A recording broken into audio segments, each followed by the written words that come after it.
My name is Doug Carmen. I'm a left above the knee amputee. So I was in a motorcycle wreck on August 12th, 2021. It was below the knee at the scene of the accident, and then they had to take it above the knee after 10 or 11 surgeries just because of a bunch of complications. I was very concerned about becoming an above the knee amputee because just knowing how prosthetics worked and how many joints you have, the more joints you have, the better off you are. So if you're below the knee, sometimes having a prosthesis with a below the knee is easier than above the knee just because of how many more joints you still have. I had really only ever met one other amputee.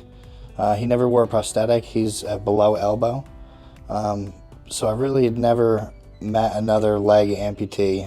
It was a lot of unknown. I was scared for sure, but I think it was more trying to navigate a new life.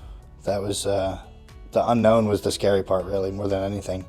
My nurse came in to visit me, and she wasn't working with me that day, but she had been with me a couple days before. She asked me if I was okay with a former patient that she had coming in to talk with me. She said he was in a bad wreck. He's an above the knee amputee also, and he's got a lot of real life input, and he's gonna give it to you straight. He's not gonna sugarcoat anything because that's just the kind of person he is. One of my best friends was in the room with me, and I was like, yeah, let him come in. So Jack came and talked with me for about an hour. I mean, he took his leg off, let me hold it. He showed me, he's like, it's not light, you know, you're gonna have to get used to it.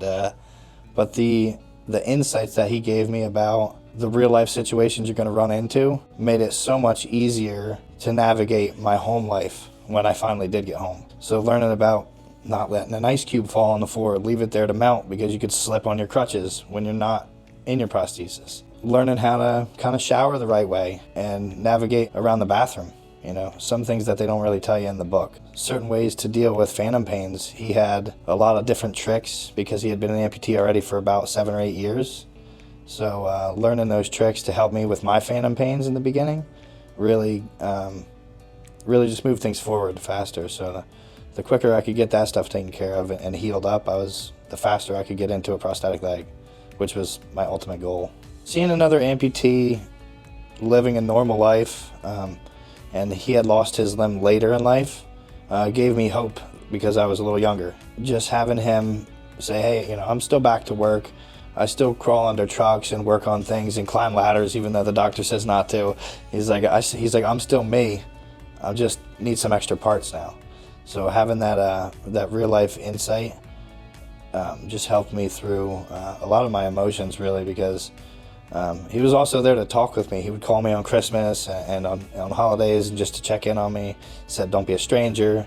So then I learned about, like, there's a really big community out here of amputees. So there's more than just one person to talk to about it.